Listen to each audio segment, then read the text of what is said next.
It is 5 p.m. on April 17th, 2025. Call to order the special called board meeting for a data work session here at Woodford County Public Schools. We're here at the central office.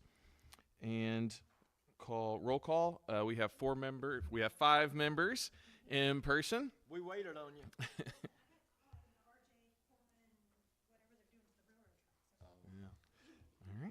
All right. Can I have a motion to open up the work session for data discussion? So moved. All right. Motion by Mr. Ambrose and second by Ms. McCowan. All those in favor? Aye. All right. Let's go. Oh, okay, I'm up. You're up. All right, next on the agenda here. Finally getting the opportunity. We've talked about this for quite some time. I have been able to share data with you through my monthly presentations, but this is a culmination of a little bit of everything. And as you see here on the agenda, I'm going to walk us through slides. We're going to look at demographics, academic data, behavior, mental health, and then how we plan for continuous improvement. So a couple caveats here. A lot of the data that we go through, we've already had put plans in place and have already responded through different modes. But I still would like this just to be conversational. So if you have questions on any said set of numbers or chart, then please just chime in at that point in time. I think it'll get a little hectic if we wait all the way to the end. So please just chime in as we go. All right, I want to emphasize that the data that we're looking at today is a little bit of everybody. All of our schools, including even our new Virtual Learning Academy, WVLA, will all be represented in this data. Let's first start with demographics and enrollment. I found this, I was just curious recently, and what you'll see here is over the course going back to 2010, so increments of 5 years, and then I also threw in there 2022. I was just interested at what kind of blip on the radar after COVID, what it looks like with our enrollment. So this is the entire district. It would be including preschool. What I found very interesting is in 2010, 4,156 students. In 2025, 4,155 students. So we are very stagnant, or very steady, I guess would be a better word. Consistent. Yeah, stagnant has a bad connotation with our enrollment. Go ahead. I was just going to ask about preschool. Yep, I got a breakdown. So here's our preschool. You see, this is one of the major ones impacted by COVID, how that steep decline from 20 to 22, and it is inching its way back up over time. We look at our elementaries. Significant on this one, you will see, is the switch between Huntertown and Southside. That aligns with, we did some redistricting at that point. It was intentional. Southside is the bigger building, or has the largest capacity, I should say. But some neighborhoods were moved around, and you can see what impact that has had since that time. Can I ask a question? Yeah. Are these the most recent numbers? Like as of Yes. this week? Yes. Because they're a little bit off than the numbers I got earlier, like last week. So that's why I was wondering. It would be. Oh, you know what? It's as of a. I would have the report. It's from IC, so it should be pretty accurate. There's students that are in IC. How significant off from what? And do you know where your numbers were from? Yeah. Okay,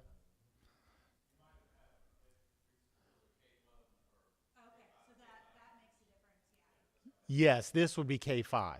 Yeah, you're looking at K5.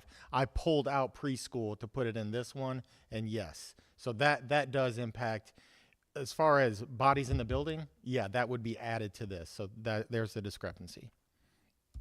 Our middle school and high school, yellow or goldish there, is the, you know what, I'm sorry, the color coding's off. So the larger enrollment of the black line is actually WCHS. The gold is WCMS, obviously having more students at the high school. I just mixed up the colors down below. Yep.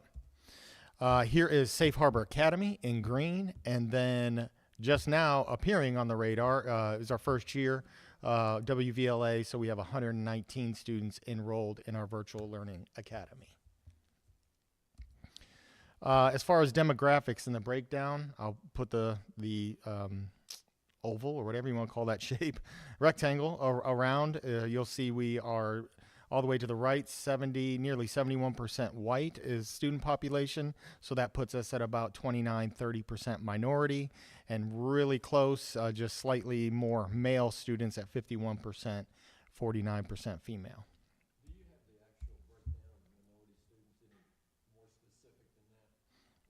How much more?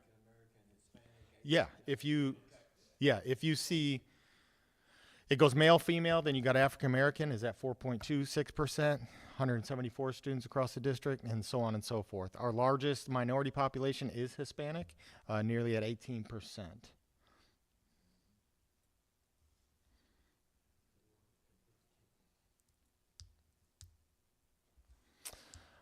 Staff demographics. This from IC as well. It includes, and I did it intentionally just so everybody could be represented, includes more than just teaching staff, but certified school staff, 309 total. You'll see the breakdown of female, male there by number, not percentage, but by number. And then over on the right-hand side, the race ethnicity breakdown, 20 of which did not indicate.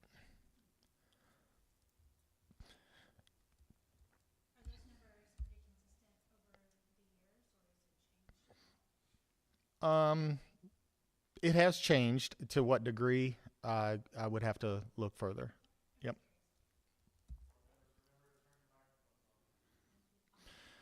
On a related note, as a little post-it says here, yeah.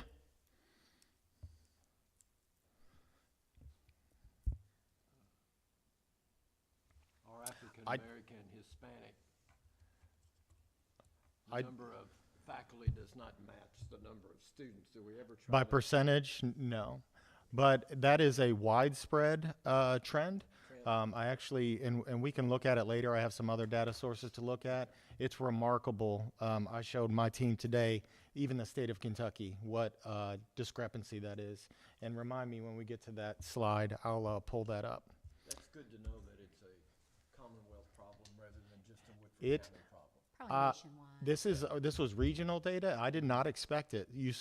Again, well, I'll get there later. I'll go there later. Let me ask you a quick question on the slide that we were just on. Yeah. I appreciate that you pulled it out and did all of staff. Uh-huh. But I would be interested just to see that broken down into the two different categories, if that's something you could send later, Okay. maybe. So specifically to teaching staff and other support, certified Yeah, support? Yeah, because, I mean, I just think that would be just something interesting to know how many teachers are in the building. You've got certified and classified, so I just, you know what I mean? This does not include classified. This all is certified. this is certified. So this is going to include counselors, speech therapists, all of the certified staff that work within a building. Yeah, I But would it- just be interested in seeing Sure. both categories, if that's possible. Yeah, classified and certified. Okay. And while you're looking at numbers, if you could see if this is a trend or if this has been our consistency as far as our demographic breakdown over time. I'm just interested to see if it's ebbed and flowed. I know, it's just making me think. I mean, I appreciate how you did the data, and I Yes. like how you did it, and that makes good sense. I was just Very wondering thorough, if you did. Oh, we're just getting started. Sorry, 44 slides, y'all. you're not allowed to go back more than 3 times. Sorry. I'll go ahead and go here while we're on the topic.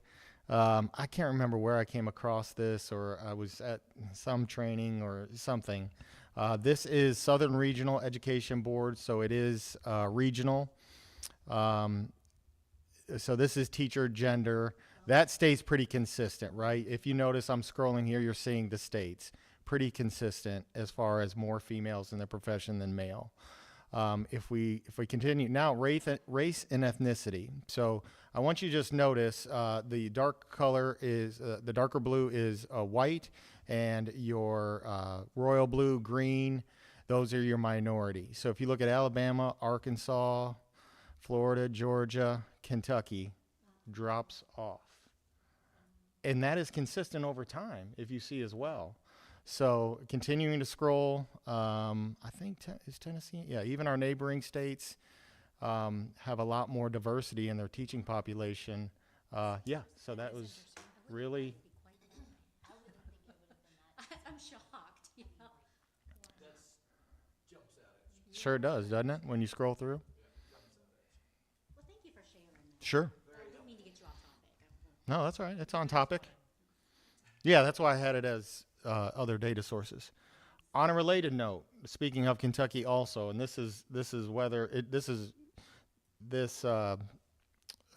doesn't matter as far as race and ethnicity. You'll see in 2011, 3,152 teacher licenses issued, and 2023, a 60% decrease. And that is amplified. What? Yeah. Well. Well, and I think we need to take those numbers into consideration when we Whoops. look at our budget. When we think about raises and that sort of thing for next year and what we could do to retain and recruit our educational staff, our certified I think staff. we have to remember that slide when we talk about that. We absolutely have to. So there are efforts throughout the state from KDE, from KASA, other entities. I'm on a task force that talks about recruitment retention to try to combat this. There has been, and I asked for this, some data from our universities, colleges and universities. There has been, I've been told, an uptick in students enrolling in teacher ed programs. I just haven't seen the data on it yet, but it has been mentioned by some university partners. Please chime in if you have anything, Susan. All right, that takes us through demographics. Now into assessment data. Just wanted to show this little graphic that emphasizes that the majority of assessment goes on in the classroom. That's what this indicates, not only by it being the top of the inverted triangle, but also the largest. So that's the day in and day out, week in and week out, that by primarily classroom teachers, that's the main source of assessment. Then you get into district and school. Those are what we call our universal screeners. So you hear of iReady, you hear of MVPA. Those are done 3 times a year. And those are more, again, universal screener or benchmark type assessments. What we're primarily exclusively looking at today is the summative data. And that is required data by state. So KSA, which is our state testing, ACT, and EOP, which stands for end of program. So we're going to stay right there in the orange today. My goal, either by the April meeting or certainly by May, we'll have more of the green data for our universal screener. They're actually taking those right now in process. So I want to see the fall to spring on that. All right. And the way this is going to be framed, this is progress on our CDIP goals from last year. So let me walk you through this because all of the following slides will be in the same format. For our CDIP, we have to have a goal that addresses reading and math. So this first one, we're going to look at reading. All the percentages we're going to be talking about is our proficient and distinguished percentages. And as we go through this is the Woodford County graph. So 59% of our elementary students were proficient distinguished in reading last year. The goal was 58, so it's color-coded green because we surpassed the goal. That was an 8% increase from the previous year. And then I always like to add perspective to it of the state average. And so this is going to be consistent over these next several slides. I'll just take us through them. I may highlight some things, but certainly chime in with questions as we go. So this is reading across the board, elementary, middle, high. Need to point out that elementary takes the assessment in 3rd, 4th, and 5th. Middle school takes it all the way through 6, 7, 8.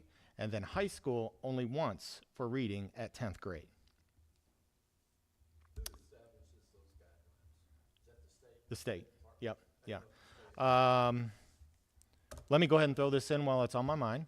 We were at a session yesterday, the day before, and you may have received information on this. They're looking at revamping our accountability system. It's shaping up nicely. It is time again. Yes, I've been through numerous revamping but what I like about it is the local accountability piece. We are ahead of the game, or right where we need to be in terms of our portrait and our paths of what we want to hold ourselves accountable for, and students doing defenses and demonstrations of learning, other things besides an assessment. Okay, so I just want to throw that in. Stay tuned. I'll be updating you as more comes out. All right, math. Math, we did not make as much progress nor meet our goals, you'll see, in elementary and middle. However, there was a slight increase from the previous year. high school did meet and surpass their goal by about 3%. That was a 16% change from the previous. All the while above state average across the board, well above. Science stands out for obvious reason here. You'll see some red or pink highlights because we did not meet our goal. You'll also notice the state averages, how low those are. I will say of our 8% of high school that were proficient distinguished, all of those were proficient. And as far as percentile range, they were 97 to 99 and were only considered proficient. So that points to some issues. I don't want to be too harsh of a word with that. So Susan's our district assessment coordinator and gets all these updates, and I'll ask her to talk about how they plan to refresh. So there has been a lot of talk this year, I turned it on. Sorry. There has been a lot of talk this year about refreshing, because as you can see, the state averages, we're above the state averages, and we don't have any bragging rights in our science scores right now. But it's a state problem as well. And when they rewrote the science test a few years ago, all the questions were based on clusters. And so there was a reading passage, every question was based on a passage or a phenomenon, or, they were clusters. And so what they're doing now is they are giving different entry points. So that means that they're going to have different types of questions. So there will be some single content and questions. So think they're asking you more like a content or just maybe it's not related to the question after it or the question before it, but single entry points of entry for students. They're going to reduce the reading load because one of the criticisms of the test was that it was a reading test as much as it was a science test, and so that was being reconsidered. And then the content coverage is going to be broader. So you think that if you've got these clusters, your content coverage is all based on those clusters. And so by spreading out some one-off questions, they're going to cover more content as well. Are they timed, these assessments, or do you have as long as you need to finish? Yes, but so you do have as long as you need to finish. There are suggested times, and so we start a schedule or set up a schedule based on the suggested times, and then as long as students are working towards finish, then they are allowed to continue.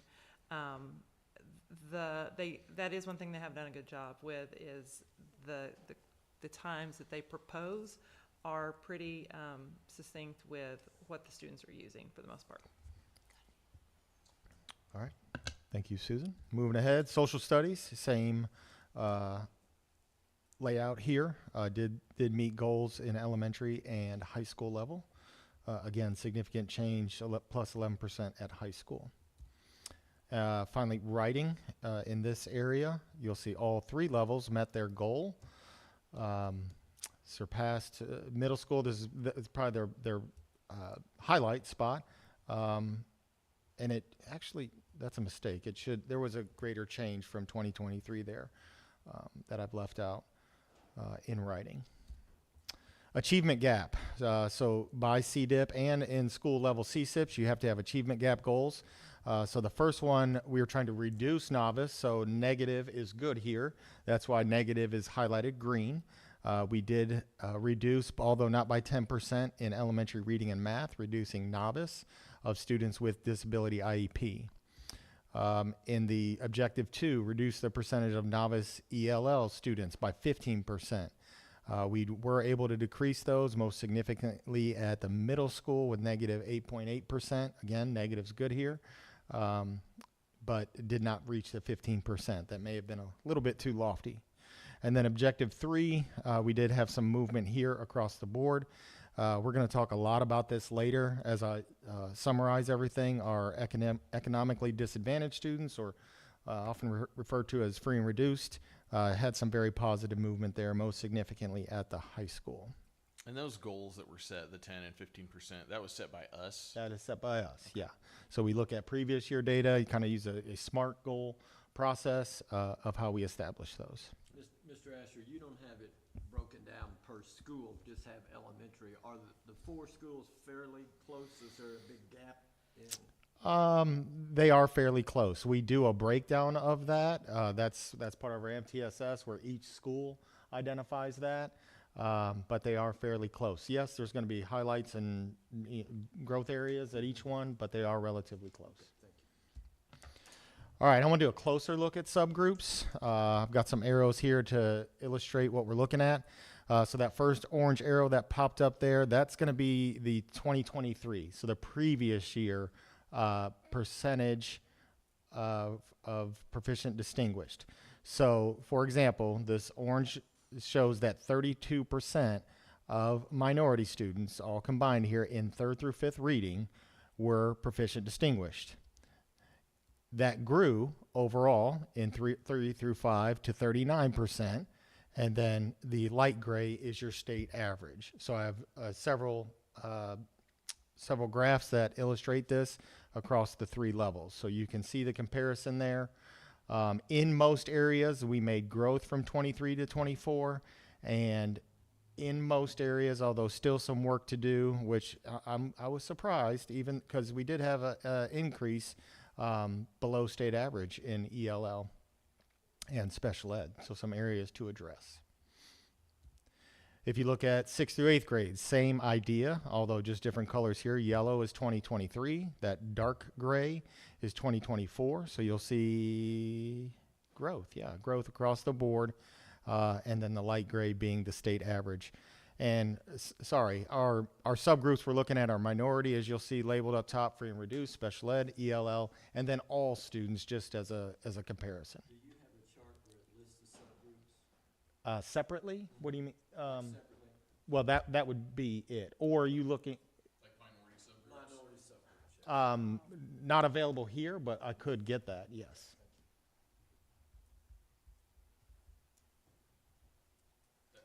I will say that it's good to see the increase.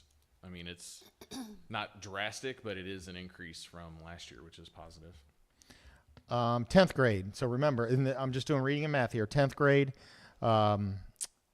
is the only grade in high school to take the KSA reading and math, and you'll see the black being 2023, dark gray 2024. So yes, there's with two exceptions in math. You'll see growth, and then state average is the light gray. Where are you seeing not growth? I'm sorry. Over in math, special ed, and ELL. Oh, so okay. the black to dark gray declines. And then gifted. Ms. Gould, I know you asked for this. This is a breakout. I didn't even have to break out as far as who was engaged and who was not, because you can see the high percentage of proficient distinguished in 4th and 5th. So moving from left to right, that royal blue is our 4th and 5th reading and math gifted students. That turquoise or light blue in the middle, there's your middle school students. And then 10th grade at 94% even in reading and math, proficient distinguished. And so, well, it shows up later too. Well, there's a couple things that point to science. So our gifted students only at 28% proficient distinguished in science, and then 84 in social studies. All right, ACT. Yes, sir. That drastic change, I don't understand that. And, one's so good and the other one didn't do so well in science. I dare say it just the assessment. I mean, there's so much discrepancy, and you're pulling out gifted students here. And let me go ahead to ACT, because if you'll see our composite in ACT, so let's see, those students, that's 23, 24. They, an average of 20. I'm looking at the science column, 23, 24. Those were the students who we were just talking about took the state science assessment. They had a composite of 20 in science for the ACT. So I do have some new data here. The red box down at the bottom is actually this year's data, this year's juniors, because they took that back in early March. So we did get that back in time. So we're pleased to be back up above a 20 composite, and actually highest since, well, tied with pre-COVID there. So we should, I mean, if they revamp the assessment for science and have it better suited for the questions, next year when we have this meeting, the goal is to see a significant Yeah. jump, right? That would be, and I'm never one to blame an assessment, but it's just so discrepant from everything else we see. Sure. But they're And- not adjusting it this year, so next year when we do it, it'll, Right, you're it'd be right. the So same it'd be assessment. What two is the timeline? It won't. No, it is. so the current, like what's coming up in May for the end of, Yes, Okay. yes. The questions this year will reflect the refresh that I they went gotcha. So through. we will see it next year. Good. And I'll go back to our 8%, whatever it was at high school. Those students were 97 through 99th percentile, but yet still weren't distinguished. So I can't understand that curve. Because of this science refresh, we're gonna get a extreme delay in the results from this year's spring. So we will have student scores in August, hopefully, late August, early September, around in there. But as far as what we're used to as like a color or a school rating, you guys are used to about October, that coming out in the public. And that is not gonna come out until at least November or even early December because of the revamping of the science. can I ask a question about science in elementary school? Mhm. So when do those elementary school students begin to be state tested in science? 4th grade. 4th grade. So do you feel like maybe, because I can remember when my kids were that young, which has been a while, but it was like, man, I feel like they haven't really had science and then they're tested on it. I mean, they might have had a little bit of science, but I just wonder if it's like a That lack is of a exposure in- until suddenly you're tested on it and it's like, ooh. partially, sense? and that is a common.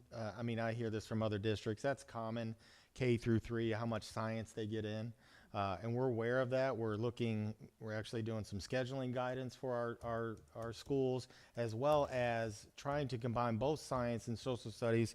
Mr. Hunley works with the on the curriculum review cycle, and they just completed social studies. How can you address that content through reading? So how are you reading about said concept or event of history?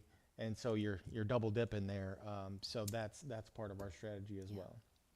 And I think There's I'm sorry. no secret, in K through 3, they are reading and math foundational skills, and they should be, but where we also have to find that opportunity for science, social studies, and be more broad. And Sure. I do think the path that we're on of project-based learning Yes. is also going to have an improvement over time. Yep. Because even though it may not specifically be science, it does have that.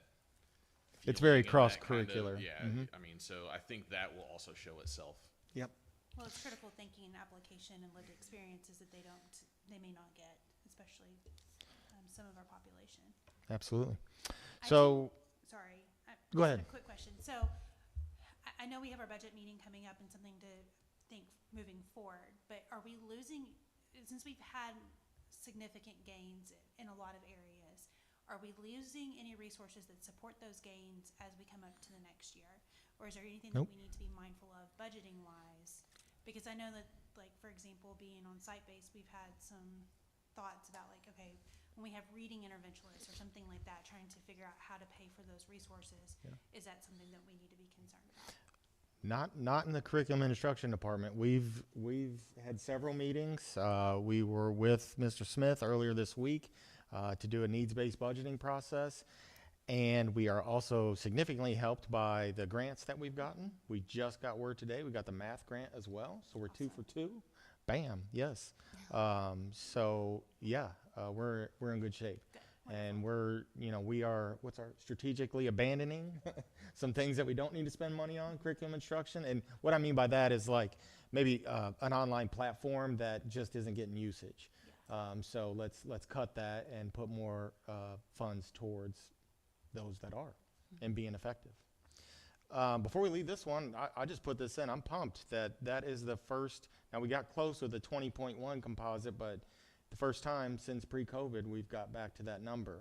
Because in 2020 that was given, I remember like March 7th, and the whole shutdown happened March 13th. So it hadn't hit yet, and we are at a 20.2, and we've recuperated that at least as far as ACT goes. And we did just have a student that scored a Yes. perfect score on the ACT. Yeah, that helped so, that average, yeah. didn't it? All right, CTE is end of program assessment. There's a lot of numbers on this page. End of program is once they get through a pathway, they take the assessment. So this is CTE, and you'll see all the pathway areas that we have tested in. Some are NA because it just didn't have, we don't have students through the pathway just yet, but it could come on board next year. So you see the state pass rates, our pass rate, and then increase and decrease from, I guess the previous year. Should say, well, okay, yeah, 2025. Miss Best put this together. In most instances, we are well above pass rate, and you'll see some are pretty difficult, obviously, to pass with like Ag Power at only 38%, but we had 55% pass. Did you have something to add? I was just gonna say, this Oh. data just came out in the past That's right. week. So this is brand new from our current students right now. Good to see, as I'm looking at this, 100% in our electronics engineering. That program has really been bolstered. What are the NAs? We didn't have students that were to that point to take end of program. They have not taken is it 3 courses? Yeah. 3 courses in a said pathway to take that, to what they call sit for that exam. So it Oh, doesn't, it's still available, they just need to Correct. take, okay. and we have students in that pathway, they just haven't gotten to the end of the program to take the test. So Allied Health, for example, we probably will have students sitting for that next year. So what about the accounting and the business, accounting and business management? It looks like those two had the lowest pass rates in comparison to the state pass rate. Is there anything that's being adjusted in those programs to help with that pass rate? I couldn't, this is relatively new. I haven't had that discussion with high school just yet, but all that to say, I couldn't speak to it just yet. But yeah, that does stand out. And I just had a question about numbers.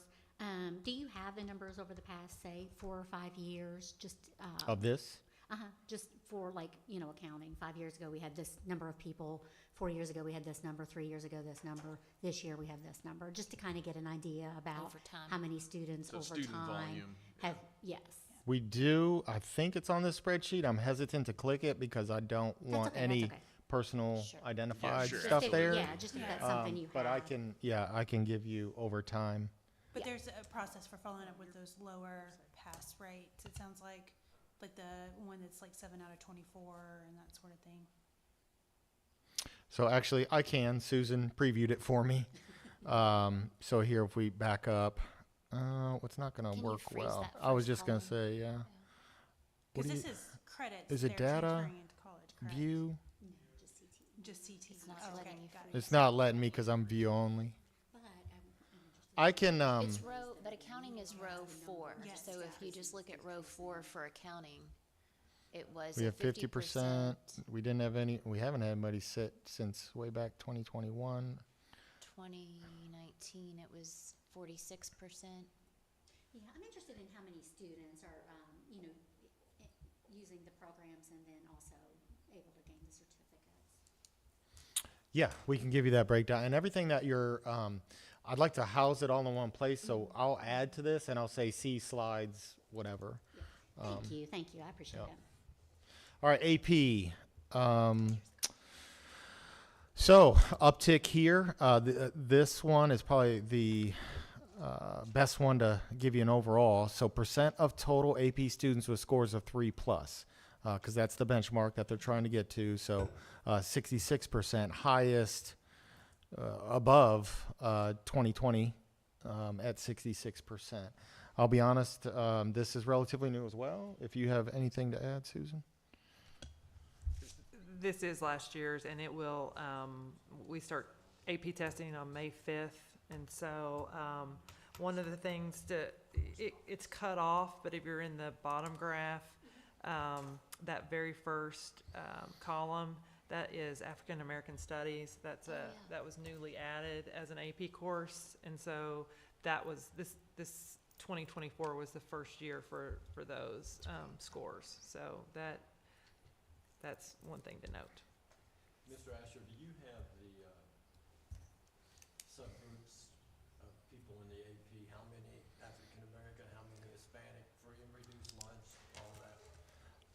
Not ready for you today, but I can add it. All right, thank you. That'd be good to see. And then, does it, in terms of numbers of students taking AP classes, it looks like, it was 305 in 2020, and it's Yep. 286, Mm-hmm. so that's gone down. Yeah, I would say, well, I know significant is dual credit, whereas we're lining up a lot more of those rather than. Students do obviously have some options still with AP. Some, I don't know if we're gonna have any of these in place for next year, but actually to choose either route, same content, but as AP or as dual credit. Many students are leaning, and parents are leaning towards dual credit for obvious reasons, to save money and get that college credit while still in high school. So that would be an impact there. And you'll have a slide showing us those numbers, the increase in dual credit. I can, yes, yeah. Oh, I'm sorry, I thought you usually put one in Oh, there. no, I do okay, not. okay. Yeah, no, if you don't mind that data too, sorry. You're right, No, I didn't think of it until I saw it, and then when you brought it up, it made me think, I just would like to know comparison-wise. You're right, I don't Yeah, have, no, that's a You good normally idea. tell us, yeah. Yeah, that's good. Because then, I mean, even if we see because when you just see a decrease in AP students, that kind of leans you one way. But if you see an increase in the dual credits and it evens out the total number, then that helps just It's not- understand what's going on. It's not only the number of students enrolled in dual credits, it's also the number of dual credits that we're offering has, And the number of Increase. students Increase. enrolled, yeah. Yep. So it depends on a couple different Yep. things, yeah. Fewer students. fewer yeah, I'll classes. follow up with a dual credit slide as well. Thank you. Just to ask your last, Sir. my last question on this slide. Can students just enroll in AP on their own? That's what I was gonna ask. What is the process for recruiting and retaining and enrolling student credit, in both AP and dual credit? So you have to have, I can put it in, there are 4, and you don't have to have all of these.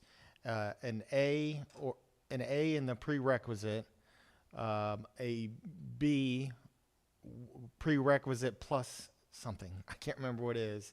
Maybe teacher. Teacher recommendation is on that list, but it does not have to be all of those things. It just actually has to be one of those. That's in their course guidebook spelled out of what those 4 qualifications are. Would it be theoretically possible to meet all the standards with it, but you don't get the teacher referral, so therefore you're not allowed in the program? No, that is not required. And the 4th one is kind of, actually the 4th one is parent referral. And that, there's a process to that. That requires a meeting with admin or the teacher. It's spelled out in there. So you could, It does not require teacher referral. And Ambrose, just to kind of travel down the path you're going, if there's anything that we can do policy-wise or to assist in opening that up to more students and not, yeah, I absolutely am too. So I'm Well, just there was- following along with what, There was legislation this session, I don't know if it passed, I lost track of the bill. It was one that I was following and I just didn't follow up about. But I do believe that there was legislation that was moving that required change in that process related to the teacher recommend. Do you know, Susan, she's shaking her Our- head. I was just having a side conversation with Ryan. I was at a meeting today, and we were having a discussion. I do not feel prepared to talk to you about that Oh, no, it's okay. legislation. I can look it up. I have the at bill all. written down. I There's a just wasn't- laundry list of But legislation. there Yes. were a lot of things that came out of this session that we're going to have to, first of all, internalize and then make adjustments to. Yes. I just recalled our 50/50 committee. I had the CEP ready for you guys to bring to the board in April, and I had to pull it back because there has to be some changes made. So AP requirements for sitting in AP has changed, and we're going to have to address our policy because of that. Regardless of that, but back to the teacher recommendation, that was one of the initial efforts of our equity team that changed that policy, that it did not require teacher recommendation back in 2019, 2020. well, I'm glad to hear that because Yeah. Well- I've been told on I- numerous occasions that I- if you didn't have a teacher referral, you could not get it. I just think that was a long-standing practice, and we're still under that mindset. I miscommunication. I don't know where that is, but if you go to the course guidebook, it spells out those 4 aspects. And I haven't looked at the course, like the process for moving from elementary school to middle school, but, and Susan, you have a middle schooler, you know, they have to do, there's certain things like leadership, like peer tutoring position, those sort of things that they do have to have.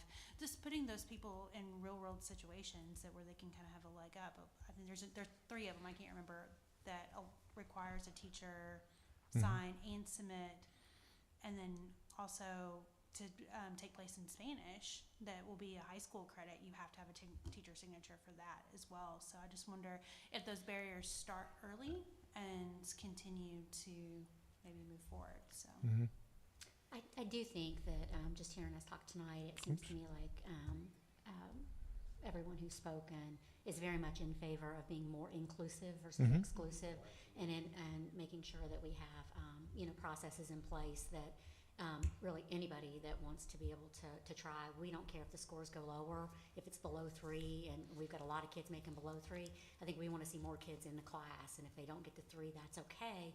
We want to see them exposed to that kind of content if that's something they want to be exposed to.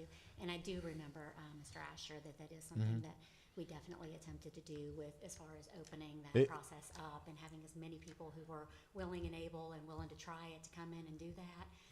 Then I think, yeah, definitely all in favor. If I'm not mistaken, that was one of the findings in our original culture audit that we did in 2019. Yeah, 2019. I obviously wasn't in this position then, but I was on the equity team, and that was one of the initial findings, and that they took action on here at the high school. All right. We're going to move away from academic data because we adhere to MTSS. I love the umbrella analogy of MTSS and how that's a whole child approach, which also fits well with our portrait of a learner and what we're trying to do there in terms of whole child. So we're going to look at behavior and social emotional data. We look at this each and every month through our district MTSS and then on down to school MTSS. What I want to point out here is how we systematically structure behavior, SEL, and mental wellness. So this first, what we call Tier 1, this is what all students have access to. So you'll see district-wide supports on the left-hand side of numerous structures, programs, and then school-wide supports there. Students through a screening process, through different meeting structures we have, they may require Tier 2 supplemental supports, and there's some examples of those. This is meant to be a resource for schools, so those are, you click on those links and what that strategy is. And then finally, our Tier 3, which is most intensive. A lot of times this involves, as it says down there at the bottom, community mental health partnerships. So that's just how we structure it. So the data to go with that, this is our Miss Oates, Amy Oates, our MTSS coordinator, does a fantastic job of putting data at our fingertips. So each and every month we look at this. That first gold circle that came up there was last March. So we are at 2,640 behavior referrals across the district, all schools. And then this March, we are at 1,780. So that is a 33% reduction from last year to this. That can be attributed to these factors, PBIS. We just remain committed to that. Amy Oates also leads that with the schools. We do consistent professional learning around PBIS as well as MTSS. And then BAR has been fantastic. BAR, these are all acronyms. Building assets, reducing risk for both our high school and middle school. I'll put this up. Our middle school got a shout out recently. I'll give you a minute just to read over that. Got a national spotlight in the BAR monthly newsletter. A pretty cool activity they did here to build relationships.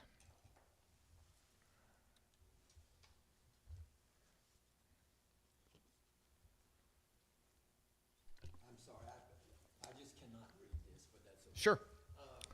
I'll read it for the and for the stream if you want. Yeah, that's okay. But do you have the subgroup on the behavioral? We do each and every month. That's right. Actually, if you'll see this, it's too small to see here, but we look at that each and every month. Yes, it is quite small. It is discrepant from our overall demographic enrollment, but not drastically. I believe. I don't want to say I believe without being able to see that, but we do look for those. Where we are most discrepant, and I'm going to refer to this later, is our free and reduced lunch population and the number of students in that population behavior referrals. Can I speak a little bit about PBIS? Yes. Okay, so one of my questions is when we have new teachers that come in or older teachers that, not older like age-wise, but teachers that have been here, more veteran teachers, is there a discrepancy between how those teachers are introduced to strategic strategies such as PBIS and these others? How much time is devoted to training them in PBIS and making sure that it's consistent? How much time is devoted into trauma-informed care and that sort of thing? And I know that there's some process about that. Mm-hmm. But as far as like continuing to refresh and keep them on the same page and make sure that that is a focus that they have in each and every classroom, and then also that continuing focus that translates back home, how much time is spent like as far as their overall training and education to continue to work? I mean, clearly it's working because it's a significant reduction, but as we have new teachers that come in, and then increasing the understanding for teachers who have maybe been here for a while, maybe they didn't start with the PBIS system, because this is new but has taken off, right? So just wondering what that breakdown of training looks like and how effective it's been. Well, one thing, PBS, it's been around a while, but it is consistently, just like everything else, it's continuous improvement, consistently revamped, new strategies brought in. But to answer your question, time, that's a big component of our teacher induction program. Mr. Hunley leads that along with some support, and we all chime in with different sessions that we do. It would go back to 2 years ago. Through our learning walk structure, we noticed there was some lapses in classroom management.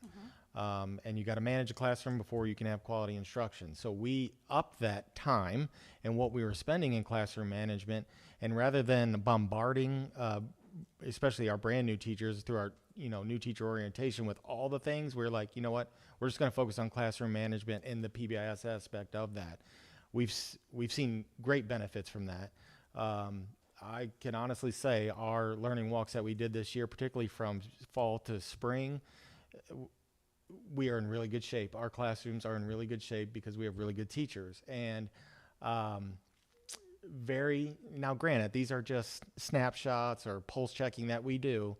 And yes, their behavior issues happen, but consistently, they're very well structured and allow for effective instruction to happen.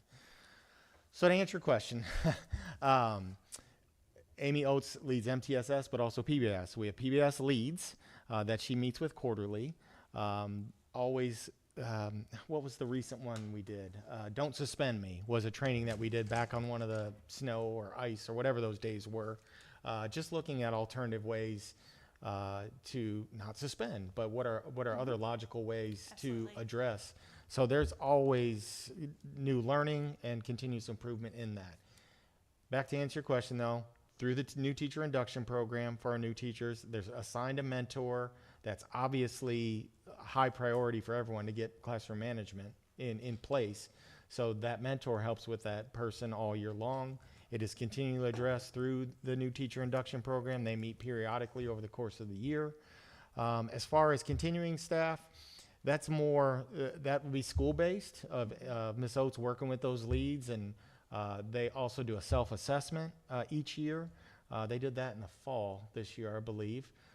Ms. Oates goes around and literally asks students, like, what's the North Side Code, or what are the pillars here at what, and ask staff, ask students, the team, the leadership team, and most schools have a PBS team, gets that data, and then they work off that. So very much an emphasis, but very structured and systematic in how they do it. Okay. I was just curious.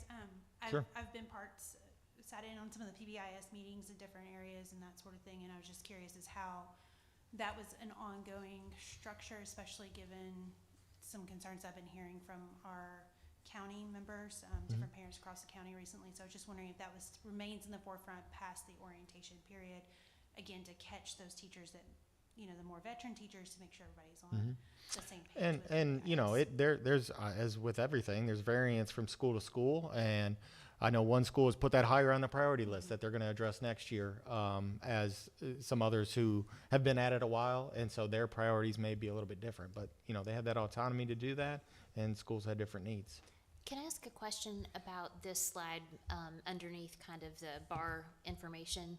So the breakdown, the number of behavior referrals has gone down, which is great, but it looks like we can't see it that well, but that there is a significant number of our minority population are those referrals. Yes?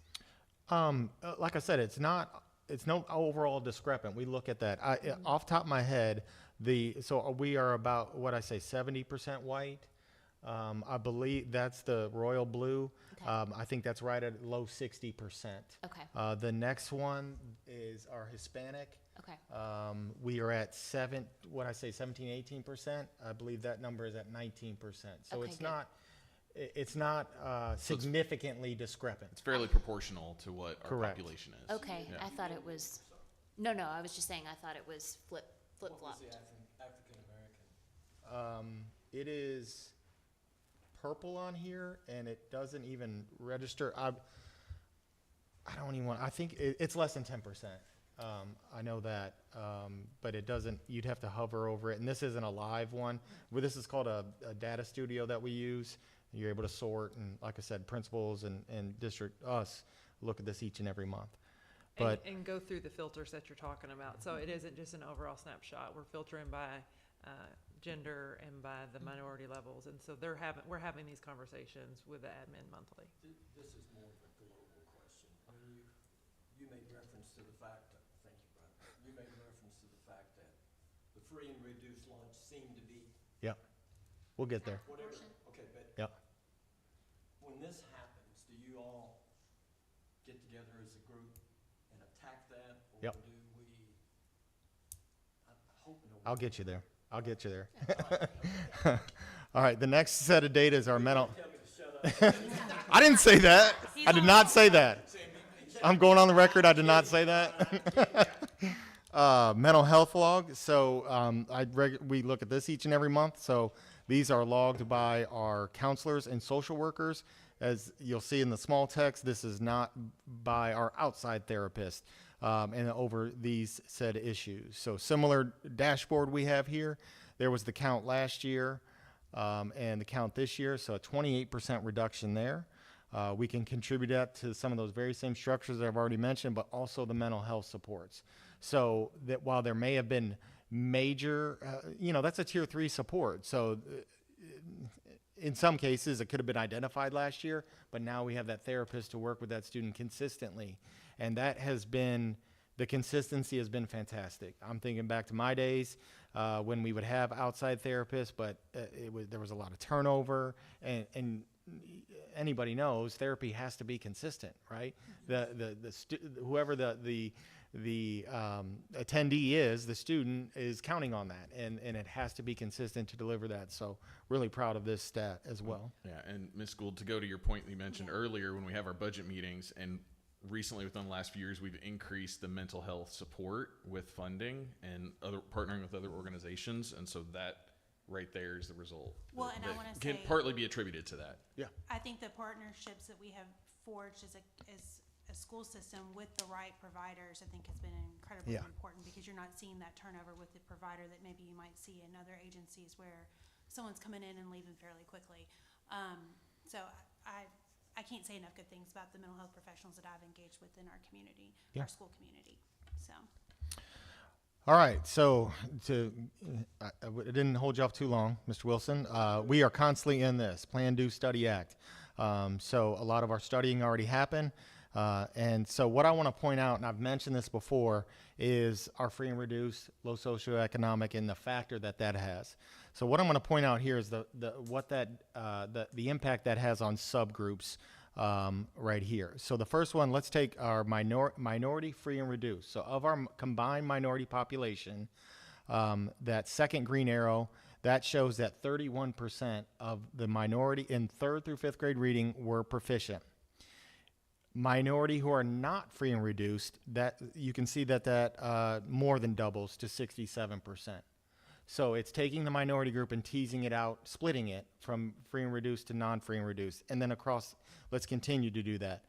We do that for our EL, in that same graph upper left, that does it for the EL population, free and reduced, and then non-EL, from 20% to 57%. And you can see that trend. Let's go down to 3rd through 5th math. This is remarkable right here. Free and reduced minority in math, 24%. Non-free and reduced, 100% proficient distinguished in both reading and math. Middle column there is middle school. Column to the right is high school. So it gets less discrepant, less significant, I should say, over time, but it still is such an impact as far as the low socioeconomic. That is not, that is very common, right? You can look at a lot of data, but this is our biggest challenge, as I talked about before, in our community. This also is reflected back to our behavior. It's reflected in our behavior referrals as well. So 68% of our referrals are from our free and reduced students. So it impacts behavior and mental health and wellness there as well. Whereas what's our overall? We're probably upper 40% district-wide? Free and reduced. Yeah, so we're probably upper 40s. You know, that ebbs and flows. But we do have a discrepancy here. To your point, what you were asking about before. So, recognizing that, what do we do about it? How do we target it? How do we attack it? So, some things I want to point out here. This is research-based practices of how do you close such gap. And believe me, this is a challenge for many districts, right? I think it's universal. Yes. But what I appreciate from this is it's multifaceted, address various factors. So, you've got to be systematic and sustained. So let's go through these numbers here. The first thing, and there's too many words on this, I won't go through all of it, but pay attention to the color coding because I'll show you some of the specific things that we're doing. So you got blue is the high quality early childhood education, so preschool program and even below. Our grant is going to help us tremendously there because there is a birth to 5 component of that where we can obviously do more than what we're already doing. And that crew is already doing a fantastic job. Effective teaching instruction seems obvious, but there's some very specific pieces of that when you talk about evidence-based programs. So our recent adoption of what they call HQIR for reading, high-quality instructional resource, we're going to be doing that same for math. Focus on foundational skills. We've seen tremendous growth, and I'm really excited to bring the iReady data to you because that is a big component of into reading are those foundational skills. You probably have heard the term of science of reading, spending a lot more time and a lot more intentional instruction, particularly at K and 1, on foundational skills. The remaining 4 areas, supportive school environment and practices. So you'll see a lot of things we've already talked about already with like PBIS and BAR to hit those points there that you see in purple. Family and community engagement can be somewhat of a challenge, but we are making strides in that, and I'll point that out later, particularly as being one of our paths. Teacher development support. We talked about our new teacher induction program. Really excited about what we have planned in terms of best practice academy and ongoing cohorts next year. So we're making some changes there, and teacher retention, as we already talked about. And then in red, finally, just the data piece of that, data-driven decision making. A lot of what we've been talking about tonight. So. If you remember, a couple months ago, I did the CDIP presentation, and I said our driving forces are our CDIP, which is that image you see on the left-hand side. Added to that is our strategic plan of our paths to the portrait. So we've broken that down into here are strategies from not only CDIP, the district improvement plan, but also the school. So I've pulled some things off, and this isn't even all of them. We could go on a long time and color code, but so in the orange there, and I'm going to highlight some unique ones. Dr. Rayburn, and his department have been big on that Microsoft Reading Progress. You saw an example of that, and just a new and innovative strategy there. So that obviously is supporting effective teaching and instruction. the HQIR that I mentioned. So we're moving forward. That was legislation behind numeracy counts. Like I said, just found out, got a math grant today to help support that. Skipping ahead to the pink, and feel free to ask any questions about any of these strategies when I get done with the highlights here. Along with the resource, also got to provide the professional learning. So there's that aspect under teacher development and support. And also, let me say the color coding, some of these like overlap different areas because we're providing a professional development on birth to 5 as well. So I'll pause there, let you look over strategies from CDIP and CSIPs first, and then we'll look at strategic plan.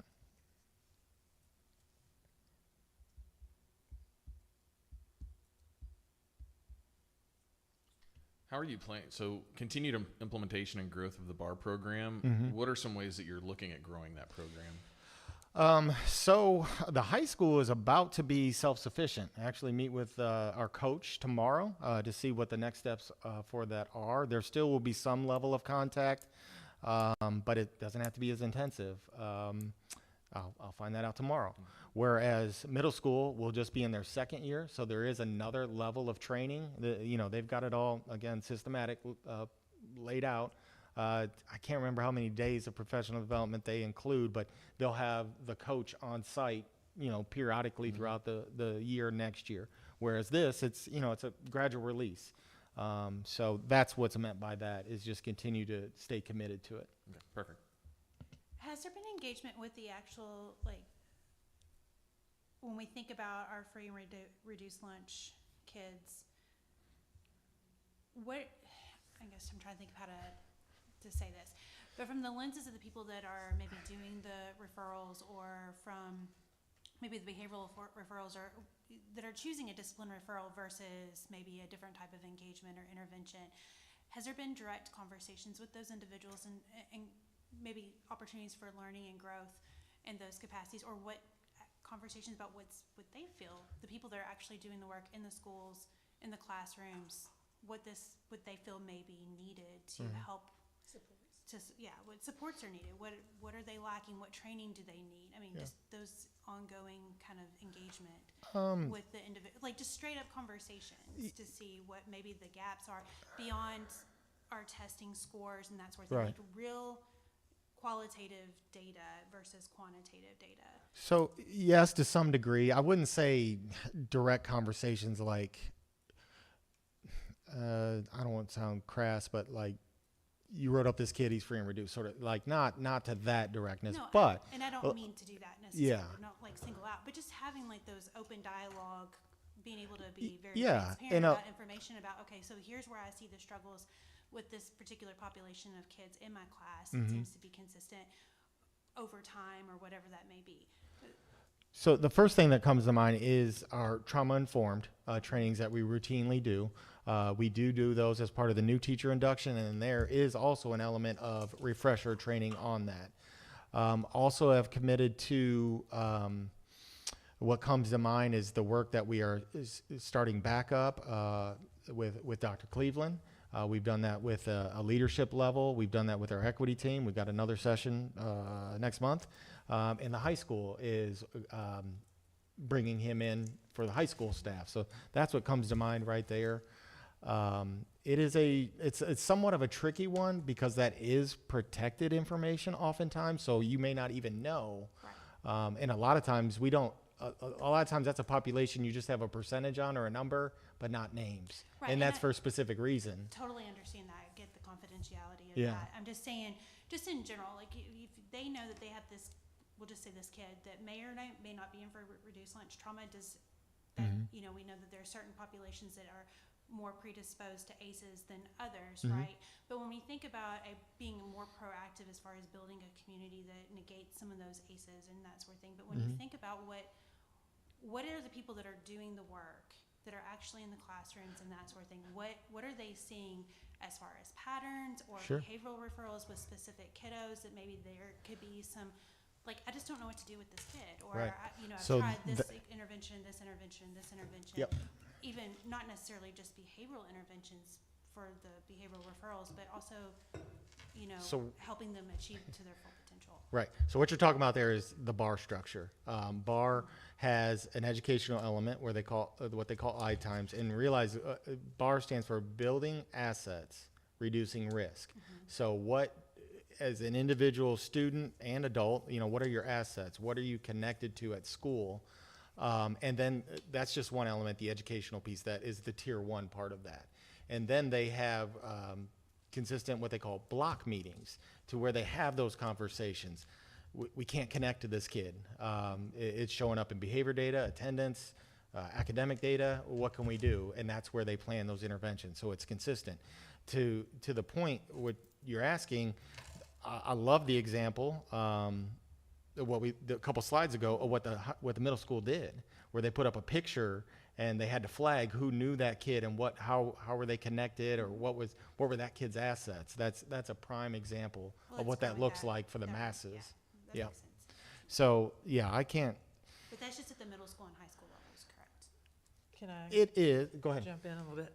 So some things that come to mind whenever you say that are, there are consistent monthly PBIS meetings, so there are teachers on those meetings, and MTSS meetings, so they're talking about student level data, you know, like Yes. building specific.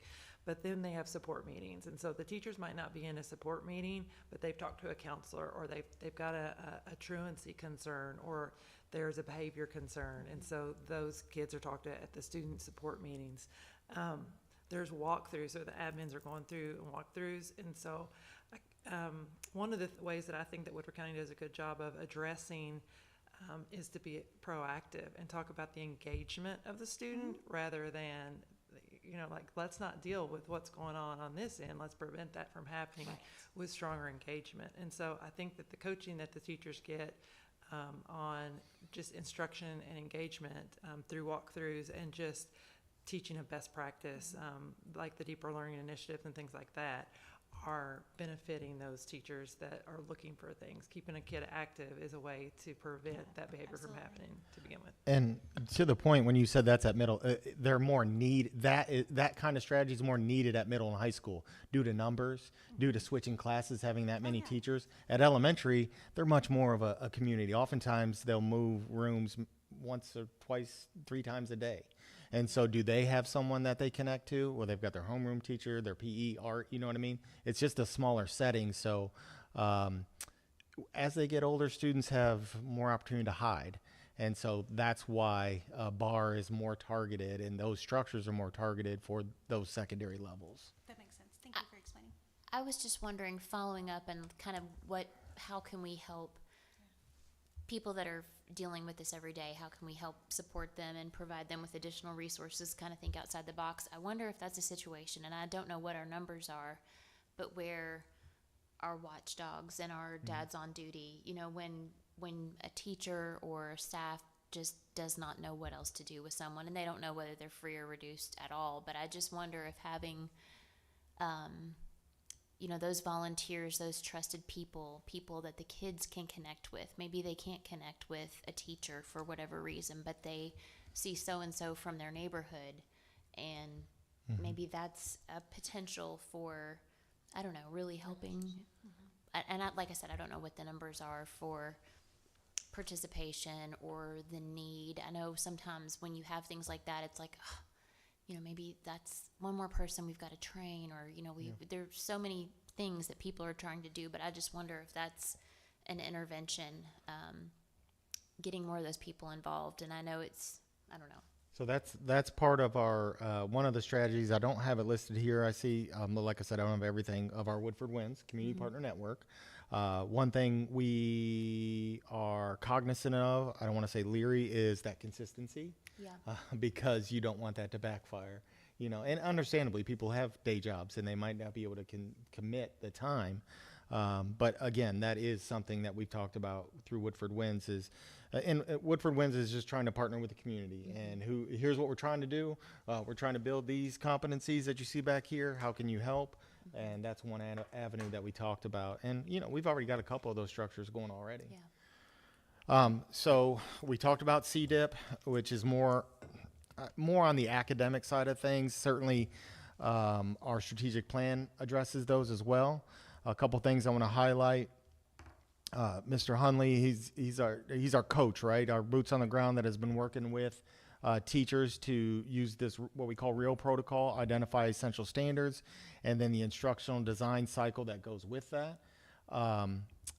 What the reason we're doing the essential, you've heard me talk about this before, and we never had a protocol to go with it before, but it's been very collaborative among our teachers, and what we're trying to do is make space for deeper learning, to kind of don't feel like they just have to rush through all this content, but what are the most essential, and then how can we do PBL type things, or more creative problem solving around standards and more application in what we call deeper learning.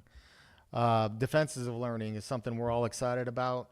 We're still a couple years away from that, but we want to do that at transitions grades, 5th, 8th, and 12th, with community participation so that they are defending to an authentic audience. So I could see board members being part of this, as well as members of our Woodford Winds that I mentioned. I had already mentioned what we're doing, the changes we're making with Best Practice Academy. And then, research says you've got to have PD ongoing. So with our embedded day, so you go to best practice and it lights a fire for tech and innovation, let's say, or AI. And so you'll have a learning cohort that goes on. At a minimum, it's going to happen on those embedded PD days that we have in November and March. And we'll probably look at other ways that maybe, through digital or distance learning that we can continue to support that given cohort.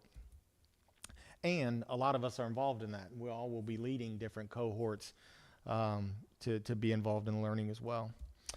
Let's see.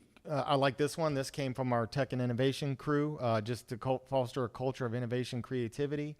And so how is that involved with free and reduced? Well, it's engagement. You know what I mean? A lot of times that's what it takes, the spark to get that student engaged. So we're trying to, how can we, the PD that can be offered to support design thinking, creative problem solving, and risk taking. And then finally, this is a Woodford Winds and Tech and Innovation crossover here, network with local businesses to create, innovate, content connected opportunities, real world applications for our students. So very forward thinking. A lot of things are coming together right now, but these are some highlights of things that we are doing to try to meet those challenges. Any questions on this particular one? This is not a question, it's more of an observation. A lot of those things that you explain very well are what I would call tactical. Let's help him, let's help her, let's help do. But is there, 1,400, we're talking about 1,400 students here. Is there anything strategically that we do to try to raise all 1,500 up? Or? Oh, absolutely. Yeah, but I mean, I'm sure there is, that's Yeah. what I was asking. Yeah. Well, and okay, so we always like multi-tiered, right? So things are, remember that triangle I showed? Yes. There are some things that are tier one. Those are meant for all, to raise for all, right? Then there are some that need more support. So we go down here to tier two. Maybe they need a small group, counseling group that they work with because of grief. Maybe they lost someone in their family. And then you go down to tier three, and I'm along the mental health line here. That's when individual therapist. So there's always tier one, whether it be, behavior, social emotional side, or academic. And that's, Mr. Hunley and I were just talking about this today. That's the purpose of what we call HQIR and bringing research-based curriculum resources, right? That raises the floor for everybody, but doesn't cap the ceiling. So certainly, and we always are thinking of that, like, okay, this is a tier one, this is tier two to support a little extra, and then obviously tier three. Yep. It's good that we have the advocates that we have within our school system to be able to catch and recognize when those tier three and tier two supports need to come into place. And I'll caveat, it's not perfect, right? But we have good advocates. We are a microcosm of society, so we have issues, but the most important thing is that you have systematic structures to try to address those issues. Here's some data resources. I won't, just FYI sort of thing. We already clicked on one, but if you these are public data resources, so there's no identifiable stuff there. And then I'll just close with this. This is what we're using across the board, not just C&I, but to drive our direction is our CDIP, CSIPs, along with the strategic plan.